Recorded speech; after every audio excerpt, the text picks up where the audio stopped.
Let's bring in Ariel Helwani. I wanted to talk to him about his last week with MMA fighting, what it means, and him going to ESPN. So he joins us now on the TSN MMA show. Ladies and gentlemen, it's time to introduce this week's guest. Right, we're now joined by Ariel Helwani, a man who needs no introduction. If you're listening to this show, I have a feeling you know who he is. So thanks for joining us, Ariel. My pleasure. Thanks for having me. I'm a big fan of the podcast, so it's an honor. I know you send listener feedback every week, and we really do appreciate it. Yes, of course. Anytime I can support Canadian martial arts, I'm happy to do it. You guys do a great job. Well, thank you. I appreciate that. So this is, I guess, your last week at MMA fighting. I wanted to touch base about that and talk to you about, really, this is the house that Ariel built. You know, I don't want to diminish all the other great people that worked at MMA fighting, but it's really a website that's become synonymous with you. And how hard is this? I mean, how hard is it for you to walk away from something that you've really worked so hard to build? I mean, you talk about the MMA Beat, the MMA Hour. These are really staples of people that really consume the content related to the sport. Yeah, it's been very difficult, and it's been like a range of emotions that I felt over the last few months, because on the one hand, it has always been my dream to work at ESPN. Since before I even knew what mixed martial arts was, in the early 90s, I remember, I grew up in Canada. I grew up watching TSN. There was only one sports network in Canada, and I loved all things TSN. I loved watching Sports Desk before it became known as Sports Center. I loved all the anchors, Jim Van Horn, etc. But I always kind of grew up as more of an American sports fan. I remember in 1993 when the Canadians were playing in Game 5 of the Stanley Cup Final, the game which they won, the Stanley Cup Final against the Kings. I chose to watch Game 1 of the NBA Finals between the Bulls and the Suns. I was just a huge NBA fan, and I was a baseball fan, a football fan, and hockey was kind of like fourth for me. So when I found out that there was something called ESPN that covered things like the NBA a little more than back then in the early 90s in Canada, I was just I was smitten by it, and I wanted at an early age to work in broadcasting, and I wanted to work there. So it's still, I haven't started yet. I started in a couple of days. It still doesn't even feel real that this is happening, and so I'm so excited. But on the other hand, as you mentioned, I've been working with MMA fighting for 9 years, dating back to when it was just MMA Fan House at AOL, and then they purchased the URL MMA Fighting, and then in 2011, SB Nation bought it. And I've poured everything into it, and it will always be a part of me. And I truly love the people who work there, and I'm comfortable there, and I have a good thing. And so it was very difficult, I won't lie. And that's why I was very emotional on Monday. I'm still emotional, and I don't want to get emotional again. It's just hard to say goodbye to something that is, that is so important to you. But I feel like this is a good time, and I would just regret it for the rest of my life if I didn't take this opportunity now. There's also a level of comfort that comes with being able to do what you know you're capable of, and also having a lot of editorial input. Is that going to, do you think, carry over to ESPN? They're going to give you, a lot of carte blanche editorially, especially with your Monday show? I don't know if carte blanche is the right word. You are right, though. With MMA fighting, I mean, if there's something, even better than carte blanche, that's what I had. I've never had an idea turned down. They really trusted me. And I'd like to think that the vast majority of my ideas ended up being successes. MMA Hour, MMA Beat, all the video coverage that we've done. I mean, there was none of that before I started. And, of course, now there's amazing people who were able to make it better and, able to evolve it and carry it forward. So yeah, that was a great luxury. And so I don't know what to expect. I really don't. It's been a while since I changed jobs. I've had jobs come and go, but that site has always been my one constant. And that's what also, makes this a little difficult, because I've been through a lot over the last few years, all kinds of drama, and they've always stood by me. And I like to think that I'm a very loyal guy, and I never really dreamed. There was only one place I would have ever left that site for. And it was ESPN. My contract is up, so my contract expires actually tomorrow, and I didn't go around shopping myself. I didn't talk to different websites or things like that. I really just wanted to either stay there or go work at ESPN. And I got the opportunity, and I just felt like it was the right time. So what it's going to be like, what the lay of the land is like, what the freedom is like, I don't know. I'm open to anything. They have amazing people working there as well, and I mean, they are the worldwide leader for a reason. So I'm just excited to see what it's like on that side of the fence. And I imagine this is going to differ greatly from the role that you had with Fox Sports back in the day. Oh yes, that is a very important distinction to make. Look, I learned a lot working at Fox. I can't say I have many fond memories of my time there. Made a couple of good friends. It certainly ended on a very sour note, and the lessons that I learned there will stay with me forever. But I already know, even before working for ESPN, that it is a completely different place, with different values and just different objectives. So I'm already very comfortable with how things went. As I've said, I think on my show, when I signed with ESPN, I had no idea, absolutely no idea, that they were about to sign the UFC. And I won't lie, given my past, I was a little concerned initially, but I have been assured by incredible people who I've met, and some of them I haven't even met face to face yet, just via email, that this is a different place, this is a different time, and that it's not it's not the same situation. So I'm very comfortable with that. And look, if this was any other sport, you end up at a place just by chance that ended up acquiring the TV rights, you would consider yourself the luckiest man in the world. I mean, what are the chances that you just backed into this? Of course, our sport is a little different, but now that I've had the discussions and I've been assured, and I'm 100% being paid by ESPN for all things, and there's no conflicts there, I feel lucky that things turned out the way they did. And how will your role change in terms of on-site coverage? And is there a chance that you end up interviewing Dana White again, or do you think that that's probably something you would want to stay away from? Well, so right now my duties are, I will continue doing a show on Mondays that will look very similar to the show that I used to do on Mondays. I mean, obviously it will be in a different studio. It will have a different name. The name is just a very simple name, Ariel Helwani's MMA show. But it will air live. There will be video. You can download it afterwards. It will be at the same time. A lot of people are telling me, like, I don't know what to do. You're gone. I'm like, I'll be back in a couple of weeks. You'll just have to, subscribe to another feed, and it's going to be very similar. So don't worry about that. That was very important to not only myself, but to ESPN, believe it or not. They really did not want to tinker with the show at all. So we'll see how it ends up and how it ends up looking. Of course, it's going to look a little different, but I'm at peace with that. And then I'll also be doing a show on Wednesdays with Chael Sonnen called Ariel and the Bad Guy, and that will just be me and him sort of talking about the news of the week and whatnot. That will be available on ESPN Plus.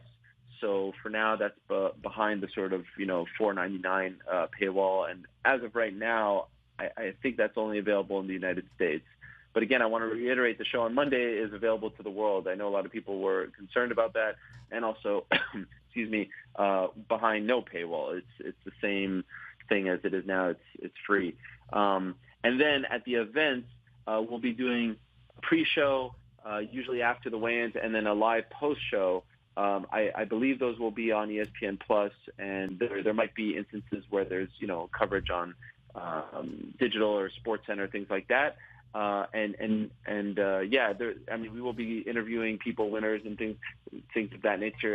The topic of whether we would interview Dana or not hasn't been brought up, and as I've said a bunch of times, there is no beef on this side of the table. I do believe, if anyone should hold a grudge, I feel like it should be me, because jobs were taken away from me, salaries were taken away from me, but I don't hold a grudge. I don't view Dana in that light.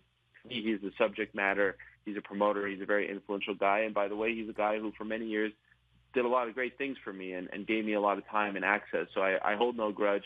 I have said to people who work with him that I am open to speaking, to talking, to sitting down, to clearing the air.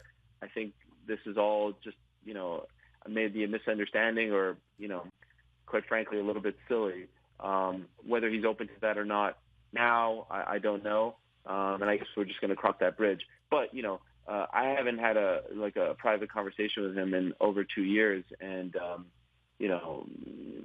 nothing's really changed as far as my career is concerned. And I'm thankful for that. So whether or not we can speak to him, it would be great. But I don't feel like it will hinder, my ability to do my job as well as possible. Have you ever reached out to him personally? Like, have you ever sent him a text message saying, give me a call, let's figure this out, or no? Or do you feel like that's not really your responsibility? I've never sent a personal text, but I've told, people very close to him how I feel, pretty much what I just told you. So, again, I didn't do anything wrong. And so, I'm not the one who did anything wrong. So there's nothing I have to apologize for. It's just, I really pride myself on trying to have the best relationships as possible with everyone. Like, I'm the kind of person, if I find out that a fighter or a manager or a coach is mad at me, I will reach out to them, and I won't tweet back and forth. I will call them up. I will text them. I'll say, can we speak? Because I really want to have as good a relationship as possible. Now, I know in our role, sometimes people are not going to like you. Sometimes they're going to get mad. This stuff comes and goes all the time. But luckily, throughout my career, these issues have happened and they've gone away. This is one that's public that, that for some reason hasn't gone away just yet. But I feel pretty confident that over time, especially now in the era that we're in and after, the company was sold, I mean, Dana and Lorenzo and Frank, they won. They deserve an incredible amount of credit for what they were able to do to turn, something from $2 million to $4 billion, $4+ billion is just an incredible feat, unlike anything we've seen in sports. So they won, and I feel like, it would be nice to bury the hatchet. But if he doesn't want to, again, it's not something that I really think about. I mean, look, at the press conferences, you've seen me. I ask questions, he answers them. What more could I ask for? As long as I'm able to cover the events, have a credential, do my job, provide for my family, what am I losing out on? The one-on-ones were phenomenal. They were incredible, but he's not obligated to speak to me. But as long as, I ask questions at press conference, he answers them, and it's not made a big deal, I really can't complain. So it's really not something that I worry about too much. Yeah, absolutely. And just for clarification, when you talk about coverage of these events, will you be doing that from a studio, or will you be on site, or will it just vary from event to event? It will vary, but from what I'm told, and I'll have a better sense, quite soon, but for the big pay-per-views, like the numbered pay-per-views that I attended for MMA fighting, it will be on site. Oh, cool. And then you might be in studio for the smaller fight night card that you normally wouldn't have attended anyways. Exactly. Cool. I'm happy. I'm happy with going to a pay-per-view a month and a half. In fact, prior to 225, I was in Chicago. I saw you there. The last event that I traveled to was in March 222 because 223 was in Brooklyn and I didn't go to Rio. So I had 3 months. I don't know when the last time was that I didn't have to get on a plane for 3 months. And I have to say, it was pretty damn awesome. It's not bad, right?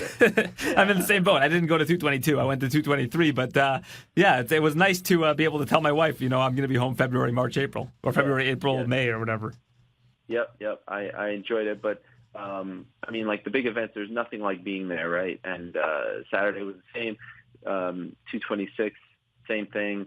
So I enjoy when it's a big event, when it feels big being there. I've got to say, 225 was the most fun I've had covering an event in a long time. I had just a great time this past week in Chicago. It was a lot of fun. And just dealing with the whole thing with CM Punk and Mike Jackson, both of them are great guys, and it was just something different, which I liked. Exactly. That's the thing. It felt like that card had something for everyone. If you're into the story of CM Punk and Mike Jackson, that was for you. If you're a traditionalist, and you obviously like the way the sport has been structured for so long, Whitaker and Romero doesn't get any better than that. You have the drama of Colby Covington, Holly Holm, Megan Anderson. We go down through the whole thing. There was really something for everyone.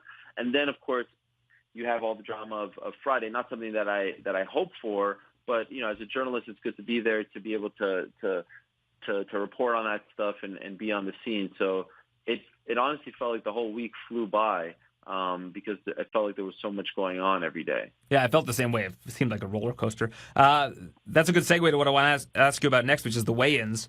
You did kind of an informal poll among the athletes of who liked the morning weigh-ins versus the afternoon weigh-ins, and it seemed the consensus was morning weigh-ins. I'm actually kind of alone here. I actually think that moving back to the afternoon weigh-ins from a promotional and business standpoint is the right move to make. I know that from a health standpoint, it doesn't make a whole lot of sense. If it was up to me, I'd say do it Thursday nights rather than Friday nights. But looking at the numbers and thinking about how much money they pour into promotion for these events, for the countdown shows, the posters, the amount of money that they blow because somebody has left, stepped away from this card and won't be competing is astronomical. And the amount of manpower that goes into that kind of thing that you lose from somebody missing weight is crazy as well.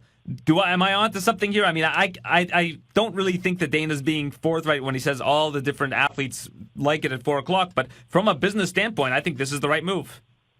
Okay, so there's two answers here. You said from a business and promotional standpoint, this is the right move, and it's hard to argue with that on multiple fronts. I remember not that long ago. I remember being in Montreal for UFC 124, and it felt like the Bell Center was filled up to see GSP and others weigh in.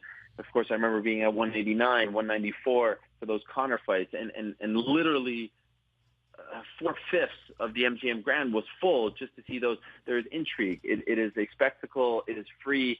It's a part of the experience. People come in early to watch it, and now that they moved it to the mornings for the past 2 years, the ceremonial weigh-ins are, they're rendered useless. There's no intrigue. Yeah, I'm disappointed. I wanted a fighter to come up and ask for a towel at the ceremonial weigh-ins. It never happened. I was trying to push Elias to do it, but nobody did it.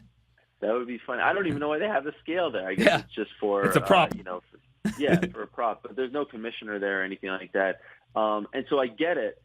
It just makes a lot more sense from a promotional standpoint. I get that. Also, I would imagine the TV partners, have noticed that there's less interest in their weigh-in broadcast because we already know what happened. And it always surprised me that the UFC kind of, and they've opened up a little bit very recently, but they pretty much, from like a media standpoint, in terms of what they put out, they pretty much ignore the morning weigh-ins. And that's where all the intrigue is. I mean, those things, I kind of joke about them, but like those things. Yeah, put it on Fight Pass. The greatest theater. Yeah, I loved it. Put it on Fight Pass. Have somebody doing commentary like you do for MMA fighting. Yes, what an idea, right? I mean, I was just sitting there. It's and free I was views. Like, you're sitting there and you're seeing how the sausage is made. In the past, it would all be going on behind the scenes, behind a curtain, and you never really saw what was going on. There's nowhere to run. You see these guys walking down with bedhead. They have everyone's just figuring it out as we fly. It was just so chaotic that I was like, we have to broadcast this. Why aren't we broadcasting this? And then, of course, you get you coming in singing, theme songs for old TV shows. It's an incredibly entertaining telecast. Thanks for putting me on the spot with that, by the way. I appreciate it. Oh, come on. I feel like your career has just grown exponentially since that moment. I feel like that's like the major turning point of your career. But anyway, I have gotten no record deal offers since. Well, that doesn't surprise me, but I just feel like street cred wise, you're at a different level.